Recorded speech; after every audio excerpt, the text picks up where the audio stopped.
So, ladies and gentlemen, let me warmly welcome you here at this discussion, at this highly promising discussion. And let me also greet our panelists. Just a couple of remarks. In order to have this discussion as fluent as possible, I am going to address each and every panelist one by one, but please do not feel constrained and feel free to jump in and pick up and respond to anything that might come up. So, as the very first question to which this keynote speech has perfectly set the tone for will be to Mr. Földes. András, you've been at least 5 times in Ukraine recently. In order to give us an idea about the depth of this issue, can you please briefly describe the extent of the damage that has to be reconstructed? Thank you. Is it on? Not really. Can I have yours? Is it on? Yes. Okay, so hello everyone, and thank you for inviting me, and thank you for the great question. Yes, indeed, I'm a journalist, and I have been reporting from Ukraine now 5 different times since the full-scale invasion, and it was really interesting and important experience for me also if we talk about destruction, because destruction is not that obvious matter as we might think. So I visited different parts of the country. I've been on the west, which is not so damaged. I visited Kiev and the surroundings. Those cities we know were under siege. And I reported from the eastern part of the country. I went close to the Russian border, Kharkiv, and I visited some towns in Donetsk that were under siege. So I see different types of destruction in the country.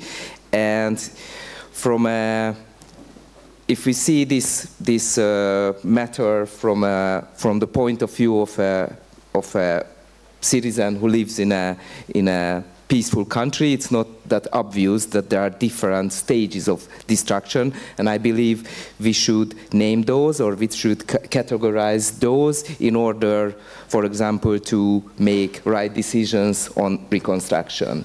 And just from my experiences, basically I could separate 3 different stages that should be addressed. The first is the sporadic destruction, when you have an intact town, village, and some certain parts of the village were struck by rockets, were destroyed, but over those areas the city is intact, is working. These towns you can see mostly on the western part of the country. There are those places where you can see partial destruction. These towns and settlements mostly intact, but whole neighborhoods or certain areas were leveled or were struck by different types of rockets or shells. While the surrounding areas are still livable. You can see these kind of, or I had seen these kind of destructions, for example, in Kiev, in Khmelnytsky, or Bucha, for example. That's a good example. You might hear about this city as the first example of war crimes committed in Ukraine. I remember the whole city was really peaceful and seemed like untouched. And when you reached a certain part of the country, of the city, it was like total destruction and need to be reconstructed, of course.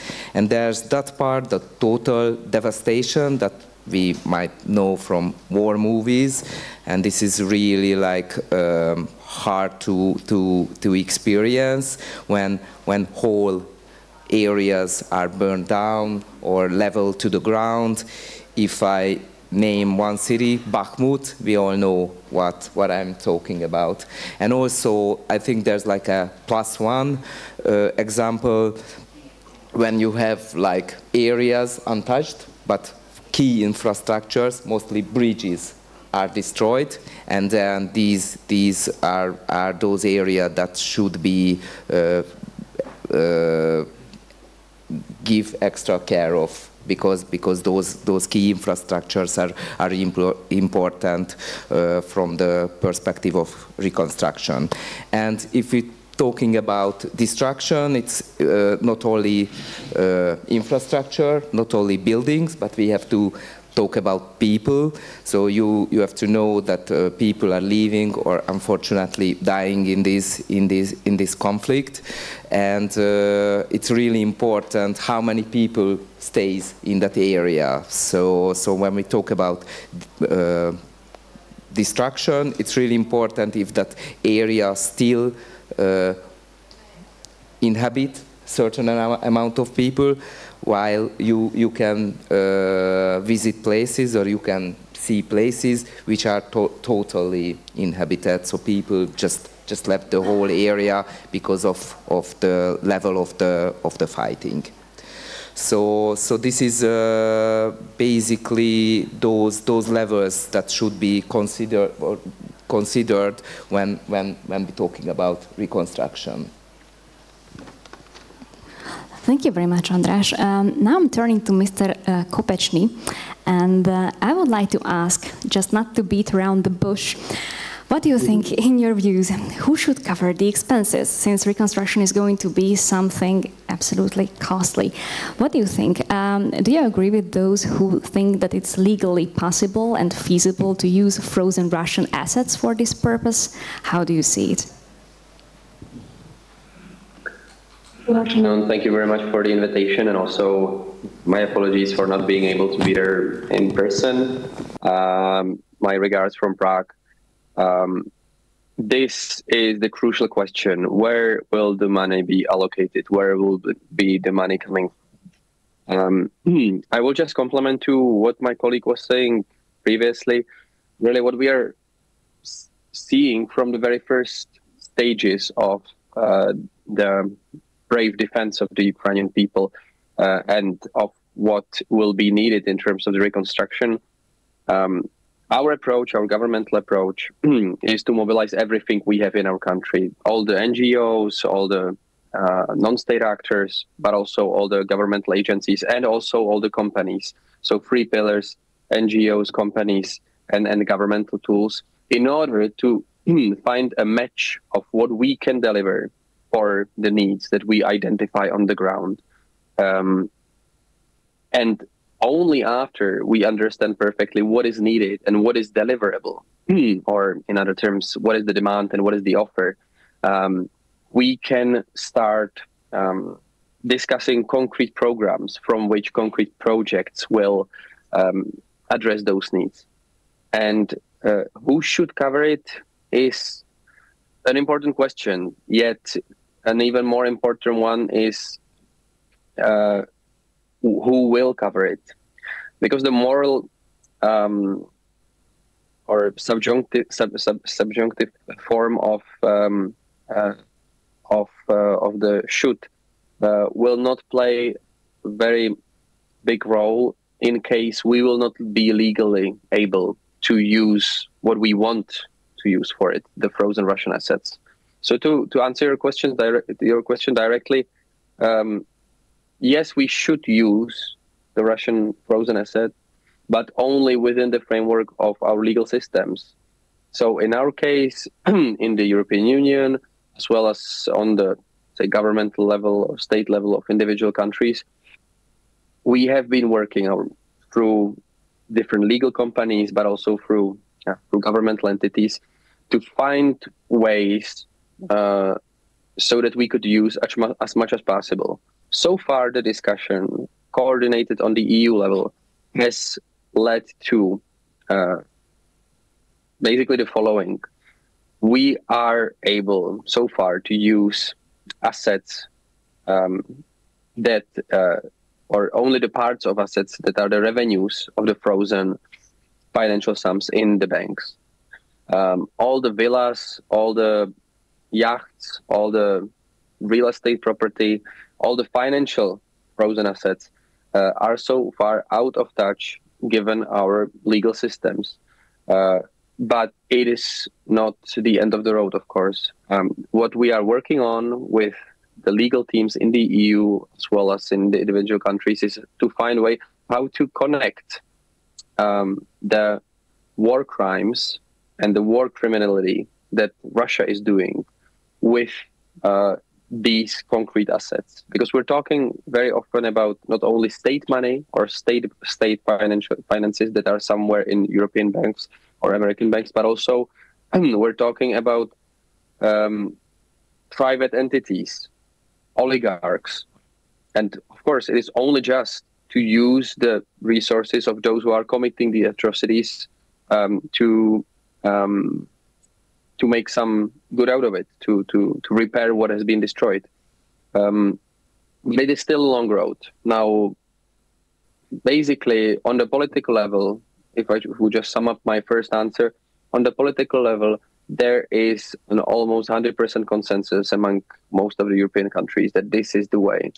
And the hard and, I'm afraid, long work ahead of us is in finding the right legal instruments, in connecting our national legislation with the international law that covers the aggression of war and other transgressions against international humanitarian law. Thank you. I would like to turn to Ms. Kravchenko for my next question. Given your expertise and background at the European Bank for Reconstruction and Development, how can Ukraine learn from the lessons of other post-war reconstruction efforts around the world? Do you see any examples from where we can draw? How do you see it? I think all situations are quite unique. First of all, good afternoon, everybody. Sorry, I'm just jumping straight to the question, because I prepared a big speech about the EBRD, where we are, what we are doing, how we see actually, because you said reconstruction, whether reconstruction, where is recovery, and whether there is, because we don't see that there is a line which divides recovery from reconstruction. It's an ongoing process. And we think the situation is quite unique. I wouldn't say that EBRD being present and engaged in investment, and not only investment activities in its region, I don't think we can copy and paste any experience. We are trying to adjust, while I'm talking, all our available instruments and our knowledge to Ukrainian needs. And we are in dialogue with the government, trying to learn what actually, how can we, because we understand that there is absolutely critical to win the war. And without winning the war, unlikely we will be moving to recovery or reconstruction. Therefore, it goes, these are two parallel processes what we are working on. And we discussed different scenarios. I'm afraid these days probably it's difficult to refer to Israel scenario because it's a completely different situation right now, and I don't want to use it. But I think the situation is quite unique. I'm really puzzled what I can tell you, what experience we can use and apply for Ukraine. I think we are using different instruments which were successful in various regions and trying to adjust them to Ukrainian needs. For example, we used to work with the Ukrainian banks for in a number of different projects and facilities. Now we adjusted our approach and working with them through unfunded guarantees, which we work with other banks, but we went further. We made a further step, and we provided guarantees for their portfolio, which actually has a significant multiplier effect, which we won't be able to reach out directly, but at the same time, it's increased our assistance and our financing to so badly needed support private businesses, including SMEs. in addition, we think what we are learning in terms of policy dialogue, because our investment activities are not limited only to financing. We have a huge program going on of policy initiative, which preparing actually the future or create a platform or background or necessary conditions for restoration. And in terms of this, it's it's very much a focus oriented towards EU integration. And here the experience of other countries obviously is quite useful. How to structure these reforms, how to make sure that we keep focus on these reforms. And we do understand that it can be built and implemented gradually. And this focus on, as everybody knows, rule of law, it's justice system, it's a corporate governance. There are many, many other aspects. And this is probably where we can apply certain experience already accumulated in the European Union to help Ukraine to have this, I wouldn't say smoother, but maybe faster, because we still expect that faster path towards EU integration. This is where we are now. I'm not sure if I can say a few words about EBRD program, because initially we also were focused on addressing urgent needs, while now we are focusing on rebuilding. And it's rebuilding not only a current infrastructure and energy system, assisting mainly with liquidity their private companies, but also looking at opportunities to finance investment and capital expenditures. We saw a number of companies, here is mentioned about resilience, and resilience of many private businesses was remarkable, and we are happy that we supported some of them, but obviously needs are huge. We discussed what resources to use, but World Bank together with the Ukrainian government produced this rapid damage and need assessment in February, which only indicated that only damaged, directly damaged estimates assets at 135 billion, and urgent needs for this year were like more than 14 billion. And obviously even our institution, with all this courage, enthusiasm, and commitments to implement an efficiency, is not able to cover all these needs. That's why we're working closely with other institutions, including donors, bilateral organizations, financial institutions, to bring it all together. Is it going to be enough? Definitely not. That's why we need to encourage private business. We need to, if it's possible, to bring frozen assets of Russia. So it needs to be a big, big pot of funds to help to recover and to build better Ukraine. Thank you. Thank you very much for this detailed answer. And now I'm turning to Professor Sereda. And while I also encourage you to pick up on any of the previously mentioned points, I would have a question to you, which is about the priorities in the reconstruction. How do you see who should decide what should be the reconstruction priorities? And why I'm asking it is because recently I have come across an opinion poll which had very interesting results. So this opinion poll was conducted by the Center for Insights in Survey Research in spring among Ukrainians, and definitely it was about the future reconstruction. And what struck me was that the majority of respondents told that in their opinion their city's reconstruction priorities should be decided by the locally elected people, yet the control over the funds for it should be exerted by international organizations such as the EBRD. What is your take on these results? How do you see this? Thank you, and thank you very much for organizing this timely and very important session. Coming to your question, I know from my colleagues sociologists that this is kind of persistent. There is kind of persistent institutional distrust towards state authorities, institutions in Ukraine, which can be seen from many other sociological surveys. I guess normally we have this kind of hierarchy of social trust, where the most trustful would be international, then local, and then state authorities. At the same time, I know the results of this municipal survey, and what one could see is actually that central government, the level of trust to central government is not that bad there. It's almost the same as with the local authorities. It's like 22, 23, 28%. So that still shows certain kind of ability of governmental institutions in Ukraine to function effectively under the conditions of war. What was more striking for me was in this municipal survey was the low level of trust to NGOs, which is difficult to explain because there are so many grassroots volunteering initiatives in Ukraine, and there is huge kind of investment of resources, of everything in this grassroots initiatives. It's perhaps about the understanding of NGOs, about this more institutionalized kind of elitist NGOs seen as less trustful than the immediate responses. And what's also interesting about this survey that about 75–90% of those who were asked consider future of Ukraine as rather promising, although more than 50% admitted that the economic situation of their personal household worsened over the last 2 years.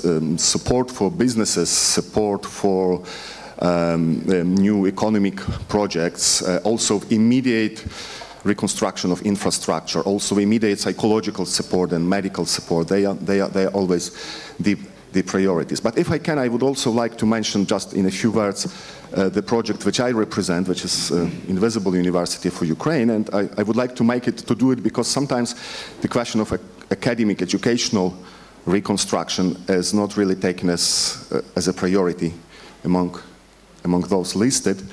And at the same time, when again you look at the same municipal survey, you will see that in main university centers of Ukraine, Kharkiv, Dnipro, Odessa, respondents were not that happy about the level of quality of universities and colleges. It's kind of equal division of those who consider them good and who consider them bad. So here I think it's kind of probably understandable but central issue that reconstruction is not about the return to the state of affairs in 2022. The state of affairs in Ukrainian academic educational system was not ideal at all, and you could see how exactly now under the conditions of Ukrainian colleagues, scholars, students who take part in this project which I just mentioned, Invisible University for Ukraine, are eager to think about reconstruction as modernization, reconstruction as change. I would also like to mention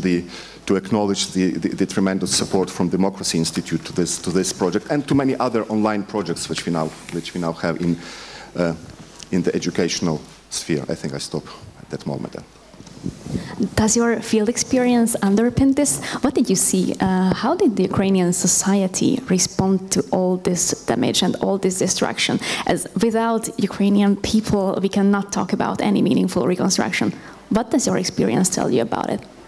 Yeah, well, thank you for the question, because it was a huge surprise for me at the first time when I visited Ukraine after the invasion, and this experience kept on coming back. So I was surprised how committed and resilient the Ukrainian society among these circumstances. And this is understandable due to the legitimate moral indignation of these people after the invasion. However, when you see the circumstances, for example, I remember visiting Izium. This is a town very far on the east near the Russian border, and that was just liberated when I visited, and soon after people appeared in large numbers on the streets. So I was surprised how many people stayed there, wanted to stay there, although they had the possibility to leave. And then fires were lit on the streets and they started to cook, and volunteers appeared, and well, on my experience, they were welcomed by these people, but you know, surveys and experiences sometimes differ. And electricity came back soon after, internet appeared, so I see a big enthusiasm and willing to keep on living and keep on doing things, and this is what I have experienced during my visit. That volunteers are really welcomed. Large numbers of volunteers appear and cook and fix services, electrical boxes, and this was really interesting. And I remember just I'm mentioning another experience. We arrived to Kiev after the siege of the capital, and I remember we hardly could reach the city because the roads were blocked by burned out tanks and you know, rubble and all that kind of stuff that, you know, comes up during these fights. And just a couple of days later, we could not recognize the same spot because everything was kind of fixed and the roads were clean. So this showed us the enthusiasm and that kind of commitment that people feel. So this is my experience from the ground. So, and this is very important when we talk about reconstruction, that what I felt, you can rely on those people who live there. So maybe it's an important experience that we can rely on the civilians as well who were willing to take part of the works as well. Talking about commitment, Mr. Kopečný, how do you see, how can Western support be kept for this reconstruction? So how can we avoid the fatigue, the war fatigue, or how can we overcome it if we already have it? I'm watching and following closely, as hard as it may be sometimes, what's happening on the ground, because it's precisely about such a huge amount of energy, enthusiasm of the people on the ground. What is also very important is whoever is interested in the reconstruction should be coming to Ukraine. I have been organizing business delegations and also NGO missions to Ukraine since July last year. We have been to many cities from the western Ukraine, Lviv and several others, Kyiv, Dnipro, Kharkiv. In each of these cities we held business delegations and business fora with the local entrepreneurs, which was also important. For instance, in Dnipro we were greeted by almost 150 businesswomen and businessmen from the Dnipropetrovsk region. And as we were the first delegation this July who have come to their city and to their region, which is, by the way, a special focus region for the Czech Republic, somewhere we invest a lot of our attention. It was clear that everybody there is not only committed, but also talking real business. The first sentence that struck me from the governor and repeated by the city mayor in Dnipro, just to give an example that is echoed all over the country, you know, we are not here to discuss charity for us. We are here to talk business. We understand that the reconstruction will only be done successfully if we engage the local businessmen, businesswomen, the local entrepreneurs. And this is precisely what also is more and more understood on the international level. The whole Ukraine Recovery Conference in London, in June this year, was about this, how to involve banks, of course, World Bank, IFC, EBRD, EIB, but also commercial banks. How to combine their products with the export credit agencies of the countries that are going with their products in Ukraine. For instance, the Czech government, we have approved that we are now ensuring export from Czech companies to Ukraine since this summer. And there are several other countries who do the same, like Hvg in Poland, Hermes to a certain degree in Germany, and the UK.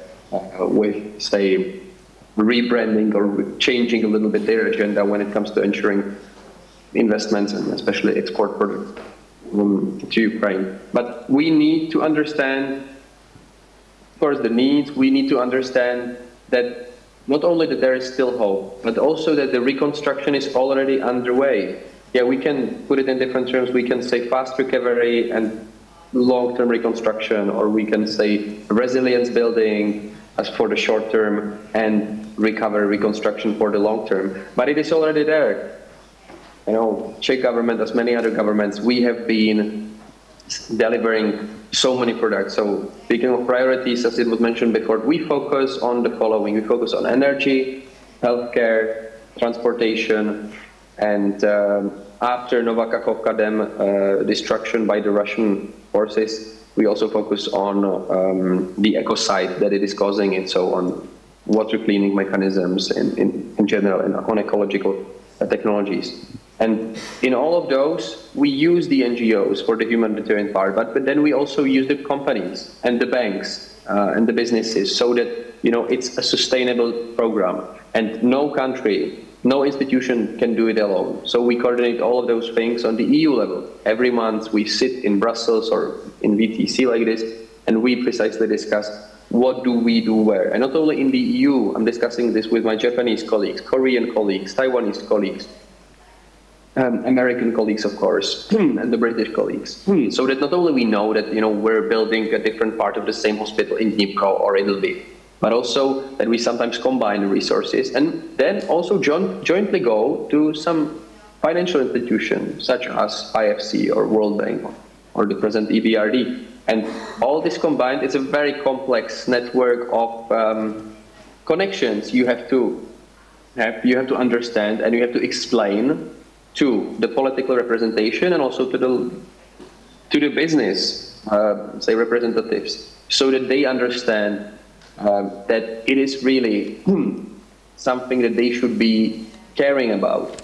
And as such, I believe we can be fighting the fatigue in the best possible terms by showing that this is the future of Europe. This is the future of European economies. And of course, this is the future of the European political system. We have been pushing during our EU presidency very strongly, and we are doing it now as the ordinary EU member state, so that we fast track as fast as possible the EU membership talks with Ukraine. Because the story of Ukraine is the story of the whole of Europe, of the whole of European Union. And as such, you know, of course, some people can feel fatigue, but every time I hear this, I just have a look into what's going on the precise day in Ukraine, and I ask myself, how can I feel fatigue when compared to what these people can feel? And I understand it's not for everyone. So for those people who say don't care or don't see their interest in it, so for those people I say it would be very unwise not to see the absolute connection and intertwined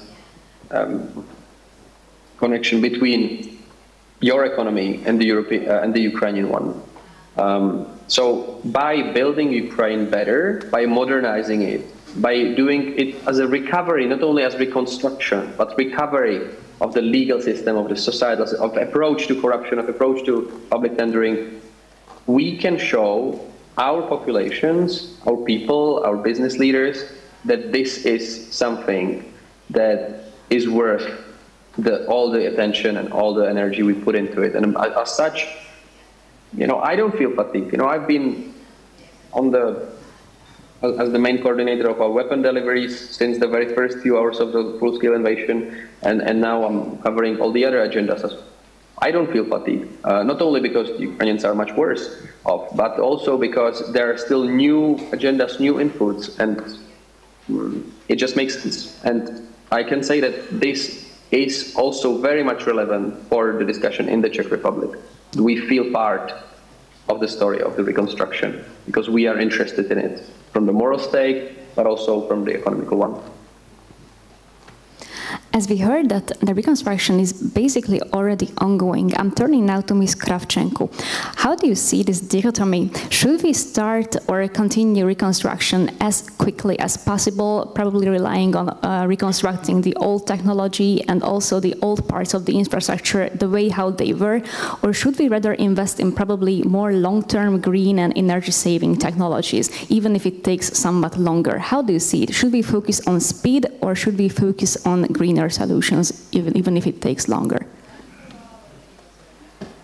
Thank you. It depends. It depends on the industry, on the sector, on the company, where do you focus. In some cases, for instance, because we were actively involved in the energy sector. Last year, we provided badly needed liquidity financing to Ukrenergo, Ukrnaftogaz, in order to ensure, that there is electricity supply.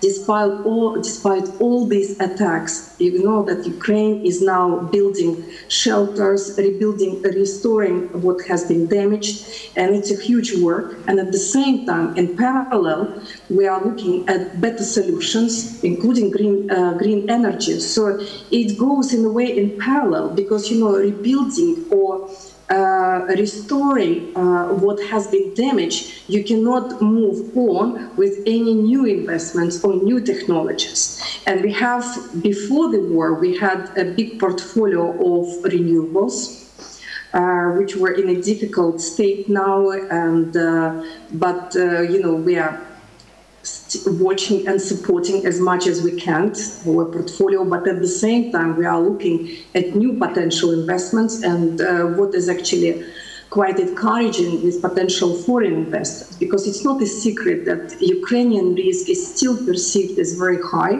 especially by the private businesses. Yes, the focus of the Ukrainian recovery conference this year in London was very much on attracting private sector. There were huge discussions, and we participated in many of them, how to involve insurance company, how to launch reinsurance. It's a huge, big topic, because probably which deserves a special discussion and a very painful thing at the moment. It will be surprising, because we actually just came back. We had a high official visit to Ukraine with our president and top management. And we had a variety of meetings with SMEs, with our existing clients, with the government. And we were pleasantly surprised, like, for instance, to our companies, our existing clients, they managed not only initially to relocate part of their businesses to safer areas, but at the same time, they are looking actually how to make further progress and improve their technology. Especially many businesses, they do understand that if we would like to enter and to have opportunity, to have export opportunities to other markets, so they need to adjust, their current business practices, technologies, consumptions of energy resources.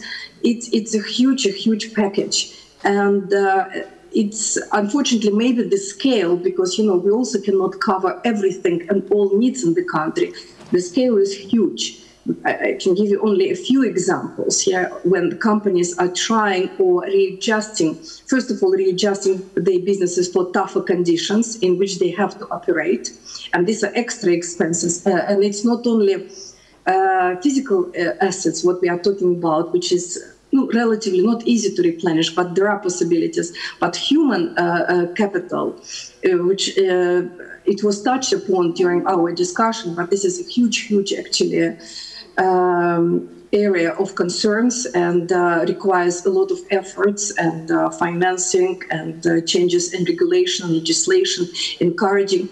Then I wanted to add to something to another participants, also about, maybe to mention about fatigue, because it also was one of the questions what we asked businesses, and we had a very good meeting with civil societies. When you talk to Ukrainians, because the answer usually about fatigue that we have no choice. There is no choice. They don't have other choice like move forward. There is recognition that the war will take longer, and it requires readjustment, what you need to do, because initially focus was on addressing urgent needs, and then we were thought expectation was to jump to restoration. Now it's different. It goes, as already mentioned, first of all, it goes in parallel. There is a need also, in addition to all these big reforms we discussed, to have certain quick wins, which will demonstrate to the population as well. It's also important to see that there are changes. They are not only in remote future when we have this full integration to EU and to reach them, but there are changes already which are implemented by the government, and the government does understand that. At least it's based on our discussion and our engagement and interactions. This is to answer briefly. Sorry, it's such a huge topic because I think we probably can discuss it endlessly and hopping from one subject to another one. But this is with regard to that one. So as I said, reconstruction, it's an ongoing issue for us. And we think reforms, yes, we are doing, important. Would you like, in some cases, to see faster or bigger progress? Yes, but I think we're on the right path. Thank you. Thank you for this detailed answer. Before turning to our beloved audience for questions, I would like to address Mr. Sereda. How do you see the timeliness and how do you see the timeline of reconstruction? How should we proceed with the freed, with the deoccupied territories? Should we start and continue, if so, the reconstruction as quickly as possible, or should we wait until the situation there becomes solid, until the war officially ends? How should we proceed? Well, obviously, as it was already mentioned, the reconstruction is already an ongoing process. There is no point A after which it should start, and that's important for strengthening Ukrainian resilience. The issue of reconstruction into the occupied territories, again, is not isolated. I would like to stress one point, that we talk here about the huge displacement of people, and Ukraine actually experienced double displacement.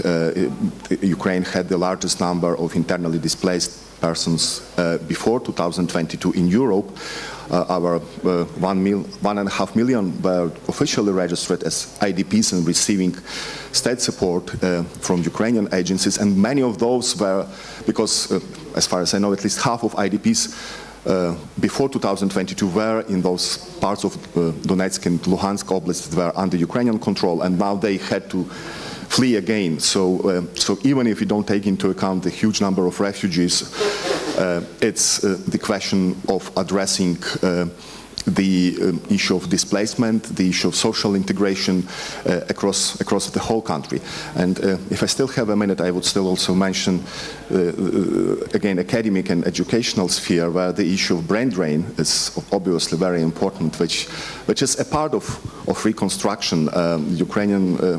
We have official data, but I think the problem is much larger. Ukrainian Academy of Sciences says that about 10% of scholars had to leave the country due to war conditions.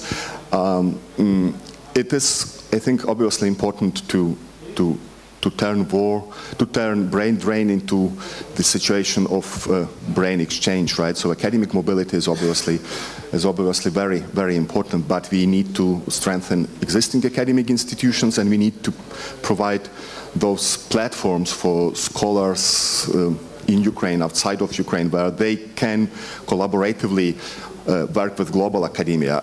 This project I mentioned, Invisible University for Ukraine, is about humanities and social studies. And what was striking for us, that many of our students were not actually expecting to be instructed by a Western colleague, not to be West-splained. They wanted to bring their experience from their temporality of war into the global debate, right? They felt that there are some important things that should be worked on in European academia, in Western academia, specifically in East European studies, to decentralize it, to decolonize it, if you wish, to make it more effective in dealing with the challenges of the 21st century. And in this regard, I think the reconstruction is also kind of reciprocal process. It is also about changing European academic world. It's also about changing European expertise community and about finding new ways in this unprecedented situation, because this is unprecedented war after the Second World War, and probably the reconstruction project should also be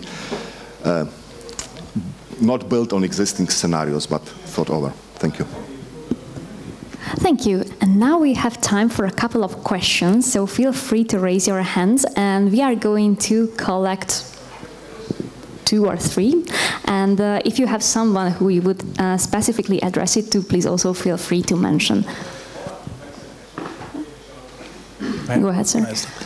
My name is Anton Shkhavtsov. I'm the director of the Center for Democratic Integrity in Austria, but I'm originally from Ukraine. And I have a question to the Ukrainian panelists. And my question is, when we're talking about Ukraine and reconstruction of Ukraine, it's usually about infrastructure, it's usually about housing and plants and factories. But the one aspect that was mentioned at the end of the discussion is the human capital.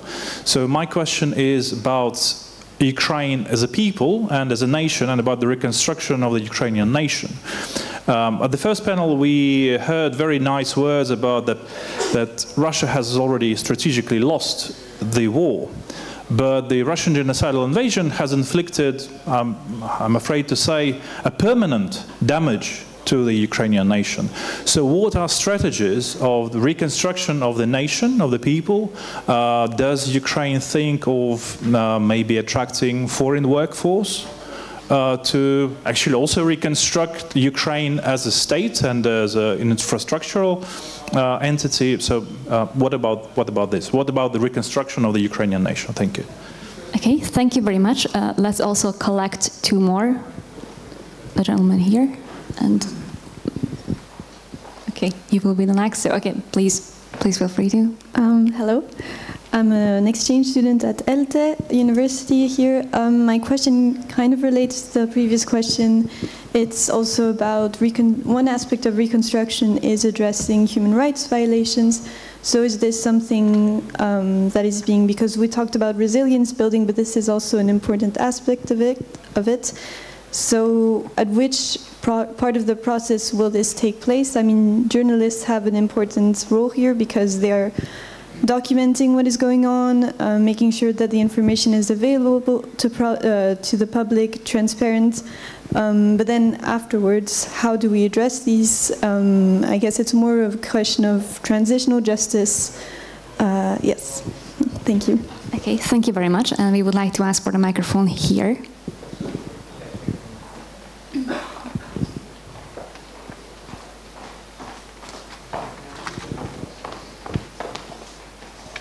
Thank you very much. I would have a question. My name is Daniel Barta. My question has 2 parts. First is, where do we stand with not the reconstruction, but with the construction?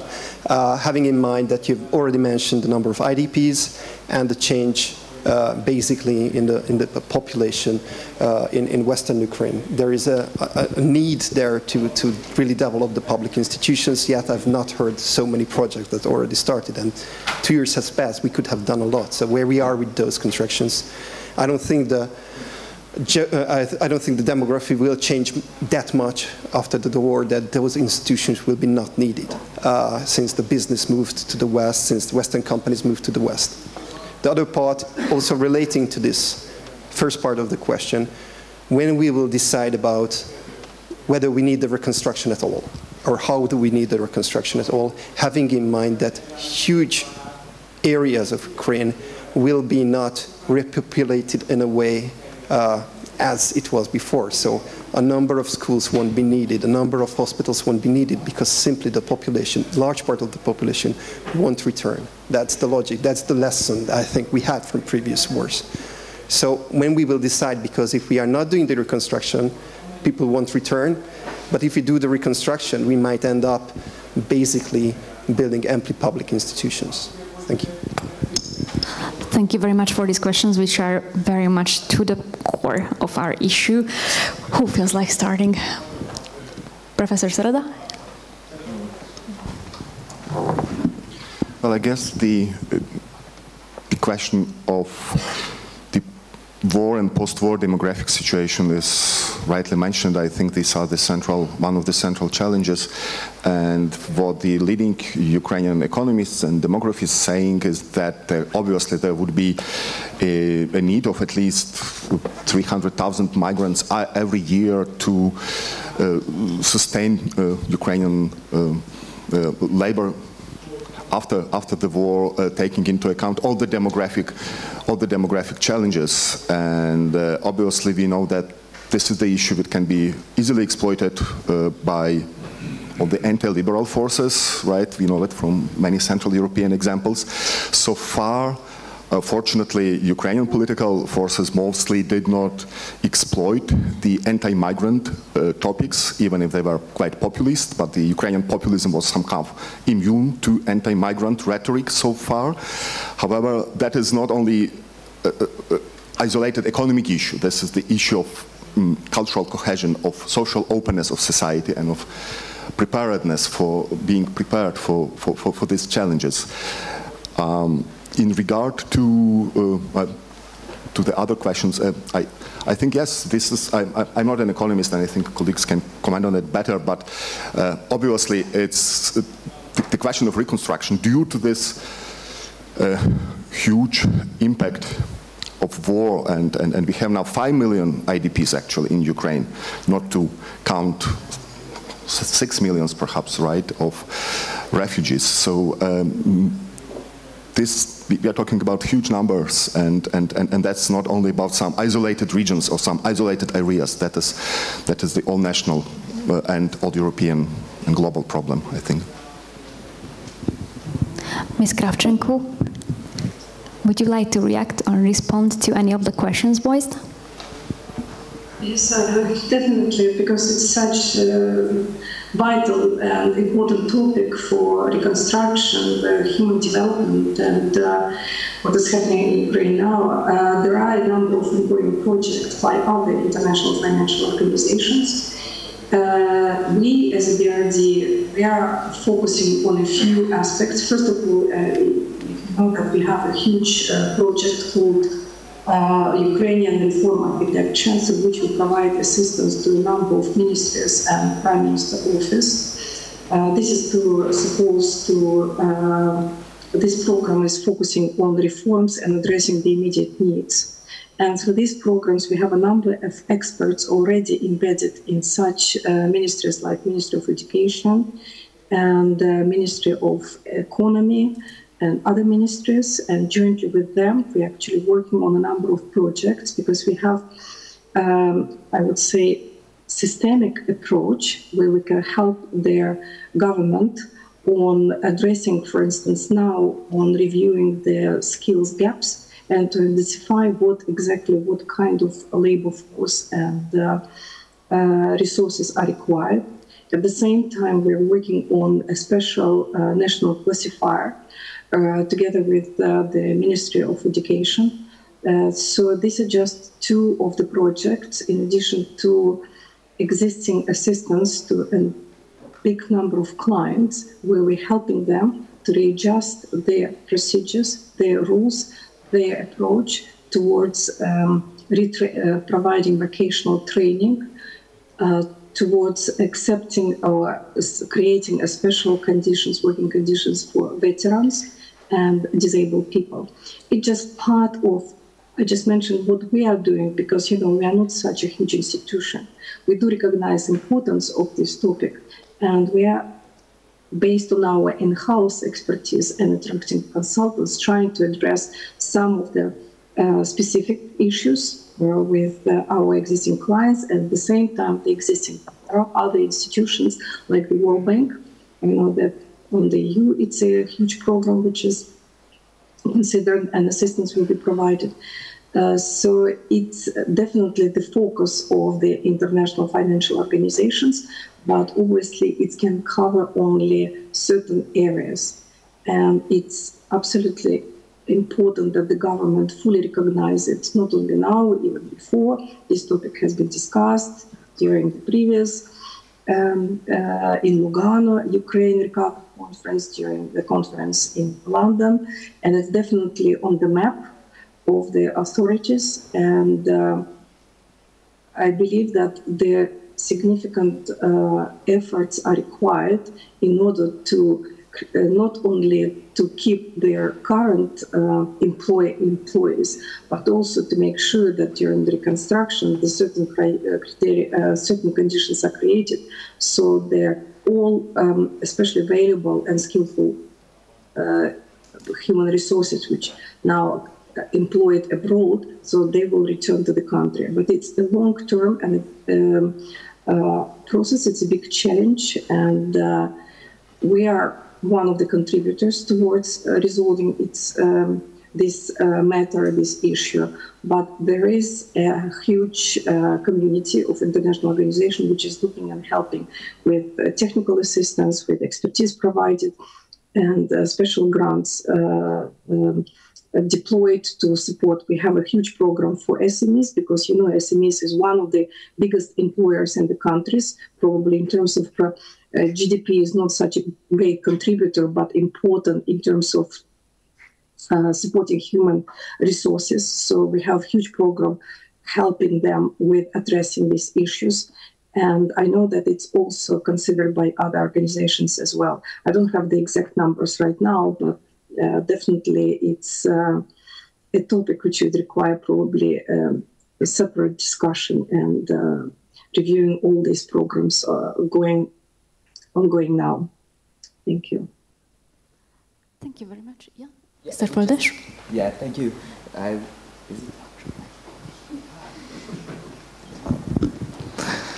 They turned it off.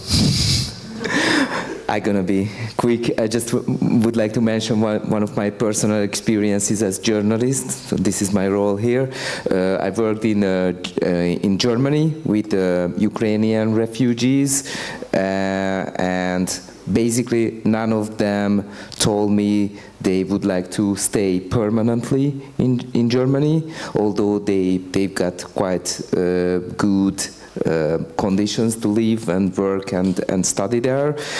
Most of them told me that they would like to return to Ukraine as soon as possible, and that would give some kind of idea about how we should think about Ukrainians reappear in those areas where were struck by the war.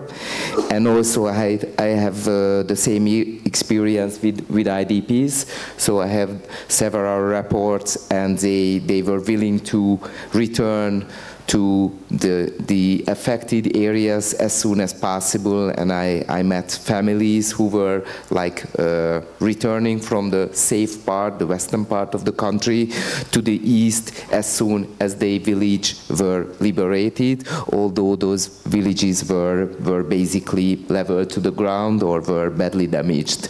So this is just my personal experience, and I think it's important when we talk about reconstruction and the human element of this problem. Okay, thank you very much. So this is crucial, and thank you very much for your insights from the field. I'm turning now to Mr.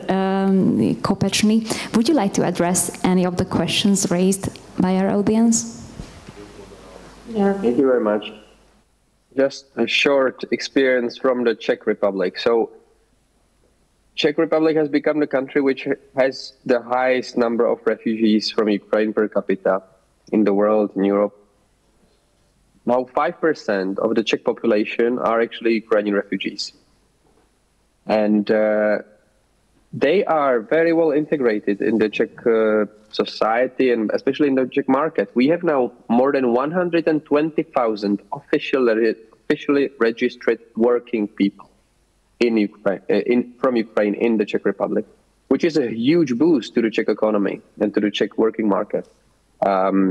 We have basically zero unemployment rate, so this was very, very vital. So most of the Czech companies are actually worried when the war will be over, or when those people will want to go back, we will need to find somebody else. And that's why I really like the notion my colleague has mentioned, to turn the brain drain into a brain exchange, because that's precisely how we're thinking about it. All those people who are here in Czechia, and the absolute majority of them were women and children who came from the 500,000 to Czechia. So now they are working here. They're working for Czech companies, and they will go back, and they will have good experiences, hopefully. So there will be this connection made. So on human capital, we believe that this will actually lead to a proper business-oriented brain exchange rather than a brain drain, because in the absolute majority of cases, they also want to go back home as soon as they can. Second, just short notes on the questions that were not addressed on the human rights violations. Yeah, this is about justice. A large part of the negotiations, of the international negotiations about the Ukraine peace plan are precisely about this. And the major discussion now is whether it should be the Ukrainian authorities, legal authorities, who would be taking this under their umbrella, under their jurisdiction, or whether there should be an international tribunal. We do have the International Criminal Court, which has already sentenced several war criminals for their war crimes, most notably Vladimir Putin himself and the special representative for abducting children from Ukraine. And this is all already being worked on. So that's just what I wanted to mention, that you know, there's plenty of what you can read about it. There is no sense to wait for discussions about what will be justice after war, because this session is about reconstruction after war. But an even more important part will be, will it be a just end of the war? Will it be a just peace? Yeah, there's loads of examples in the history. The whole just war theory is writing about this. And the jus post bellum, the part of the just war theory that relates to justice after war, could be a huge inspiration in this, besides the criminal cases that are being processed. And third, it was very interesting. First, whether some construction is being done for IDPs in Western Ukraine, yes, to a limited degree, but yes. I mean, we do it, many other organizations do. We as Czech government, we have been building temporary but also permanent accommodations for internally displaced persons in Western Ukraine, equipping hospitals, social infrastructure, kindergartens, and so on. There are many other countries who are doing it. But yeah, the pace is slow. And when will we decide if we need a reconstruction? And what will we build? I think the things or public institutions that will be financed and will be built will be based on the current needs. So there will be only that much money from the banks, from the IFIs, from the bilateral partners, from the Ukrainian government itself. And of course, they will be taking into account, on the one hand, the municipal demands, on the second hand, the central demands. But it will only be done according not to what was before, but what is needed at the moment. And I'm saying this because it's already happening. It's precisely how it works and finances work in this phase, which we call the fast recovery or fast reconstruction. That's all for me. Thank you. Thank you very much. And as for a very quick closing round, I would like to ask each and every panelist of ours to summarize their key message. If you had to summarize the message that you would love to give to our audience today in one sentence, in one single sentence, what would it be? Let's start with Mr. Földes, if we can. Well, I managed to turn on. No, it's turned off again. So basically, stay well informed and avoid fake news. It's very important because basically we decide about those resources that might go to Ukraine, and that's why it's very vital to know what's happening in the reality over there. Okay, Mr. Sereda. Well, first of all, thank you for being with Ukraine, standing with Ukraine, and for helping Ukraine, and for being together with Ukrainians in all the future planning. Second, I think as it was mentioned, reconstruction is not about simple restoring of physical damage or repairing. It's about change and reform and modernization, and probably on both sides, receiving and donor side. So we can also see some positive side of it. Thank you. Thank you. Ms. Kravchenko? If to be very short, what I would say, it's a very challenging environment and situation, but let's join the efforts and let's help Ukraine to build better and Ukrainian people and better future, because we absolutely believe in that. And we are happy if you have any interest, because we believe that there is a potential and opportunities. Please contact us, because we have opportunities and we have possibilities to support on investment grounds and involved in our policy initiatives. Thank you. Thank you very much. Mr. Kopečný? I would say that Ukraine is already now such an inspiration because of all the bravery of its people, but also of all the technological advances it is making as we speak in the area of weapons, drones, but also digital transformation. And the same is happening under our eyes in many of the other areas that need to be recovered, restored, reconstructed. So the reconstruction is happening. We need to find what is needed, connect it with the deliverables, what we can offer, and connect it with the finances. And the sooner we put these things together, the more we will do together. And it all makes sense for us, not only for helping Ukraine, but also for ourselves. And realization of this is very important for the messaging home. At the end of the day, I honestly believe that Ukrajina peremože. Slava Ukrajina. Thank you very much. And for that end, my one sentence will be thank you very much for being here with us. Thank you to our panelists and thank you to our beloved audience as well. Thank you. Thank you very much.